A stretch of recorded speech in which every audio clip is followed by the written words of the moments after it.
Hi everyone. So welcome to this supplementary video. This is a follow-up video from the class. What we were discussing in class, and we discussed several clear questions on this, was when the velocity is u1 coming in and u2 and u3 going out, and we are applying a normal force to this pipe. What is the sort of balance and what is the value of normal force? Uh, I do want to first clarify something if it was not clear, that the only external force you're applying is always normal. So it's not necessary that this case is a general case. I may have a parallel force normal instead of just the normal force as well. So I can have Fn1 and Fn2. But in this case, we are only given to be it have to have a normal force. Okay. So it really depends on the problem. The F external essentially in this case is only normal. And then the problem is asking us to do follow-up question, find the value of this normal force. Okay. So like we do, we have a rho v dot nda on all the control surfaces. This is equal to 0. And I essentially need this over all control surfaces. Note I have two at the control. I have one normal vector, three parts here, one normal vector here, normal vector here. So I'll take the y and x button here, x and y. And so the normal vector is always outwards. So the normal vector points in the direction of u2 here and in the direction of u3 here, but it's opposite to the direction of u1 on the left hand side. So like we have been doing, we will get rho into minus u1 dA1, which essentially becomes a1 plus rho u2 dA2 plus rho u3 dA3. And it's positive because same direction as n. Okay, is equal to 0, which gives the answer that I had written in the class, that u1 a1, rho drops out, u2 a2 is equal to u3 a3. Okay. So the continuity equation is simply saying flow rate in is equal to flow rate out. That's really all there is. There is nothing more going on in sort of the statement. Note that this cannot really tell me what is the relative value of u2 and u3 without doing a momentum balance. All I know is the flow rate in is equal to flow rate out. By the way, sorry about the small error here. It's u1 a1 is equal to u2 a2 plus u3 a3 not.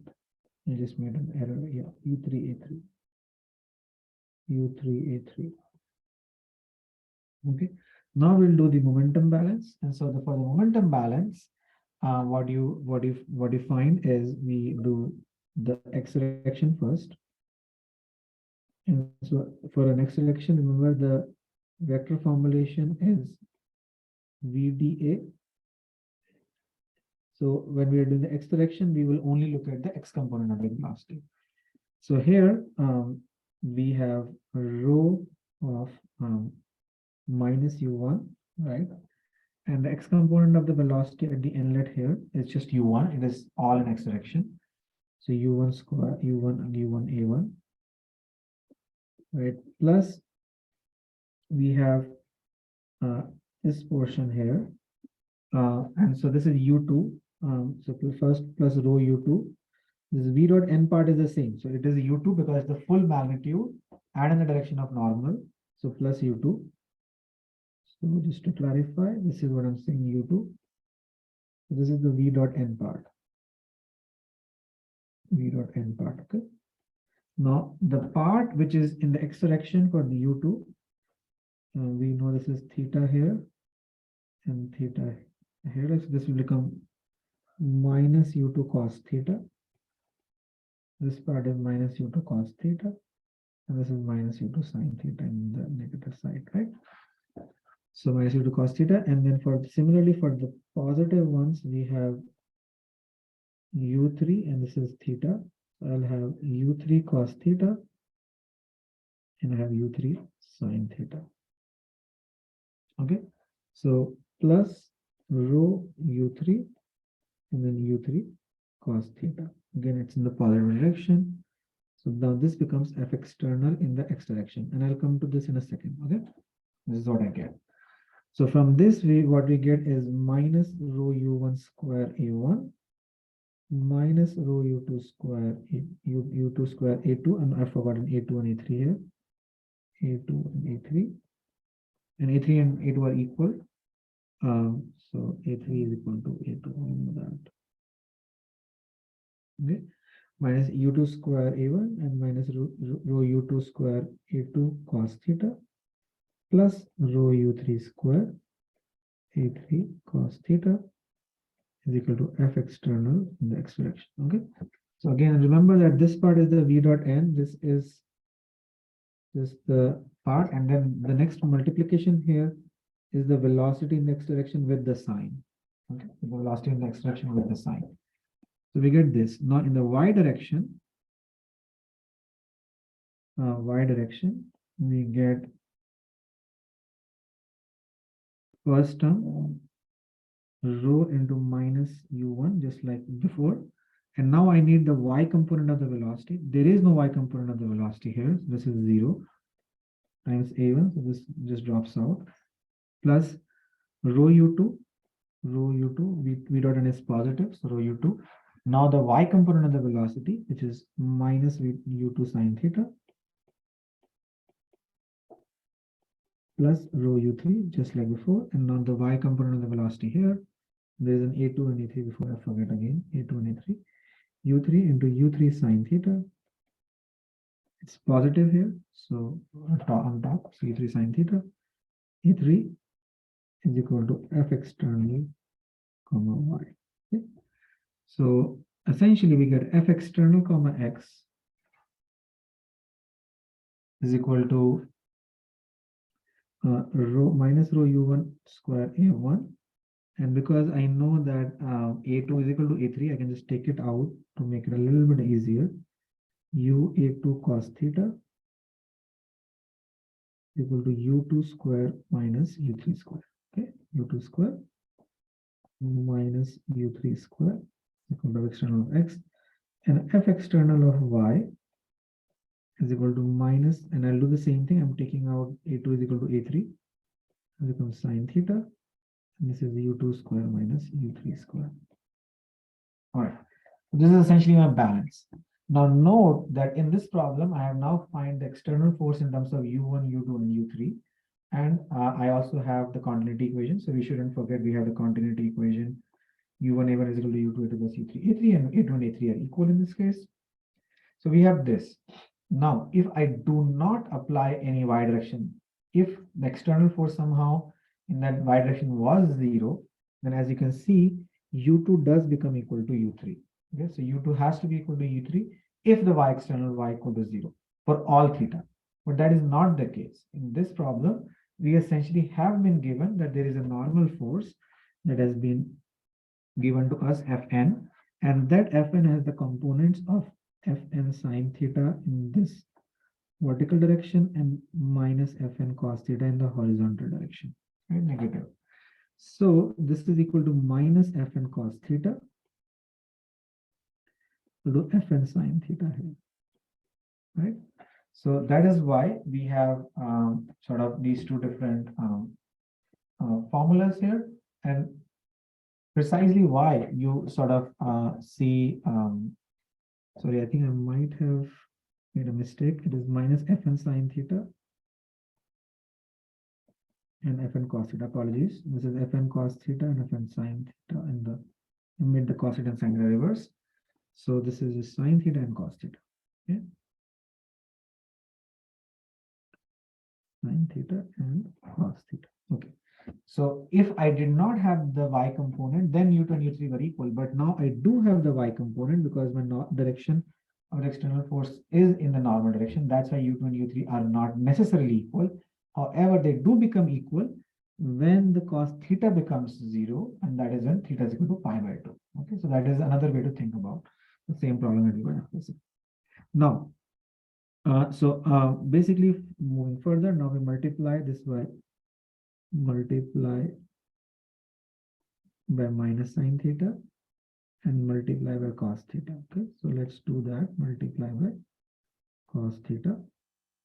So this becomes minus rho u1 square a1 plus rho sine theta and plus rho a2 cos theta sine theta. I'm making a plus because I'm multiplying by minus sine theta is equal to u2 square minus u3 square. do Fn sine square theta. Then I do another one, which is multiplying by cos theta. And then this becomes minus rho A2 sine theta cos theta. You do U2 square minus U3 square to Fn cos square theta. Okay, this becomes here, and this becomes this, and now we add them. And why have we done this? Because we want to find Fn. Okay, so we add them, and this is a trick. So you add them, and so you get rho U1 square A1 sine theta is equal to Fn. This is the answer. Now, a small detail here is that sometimes rho U1 A1 is Q, which is basically in the units of meter cube per second, and multiplying with rho makes it the mass flow rate, or kg per meter cube. So some books might call this Fn is equal to m dot U1 A1. M dot is equal to rho U1 A1, and this is the mass flow rate. And it has the units of kg per second. Okay.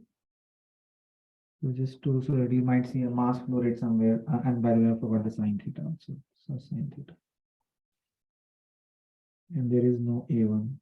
So I just this is m dot U1 sine theta.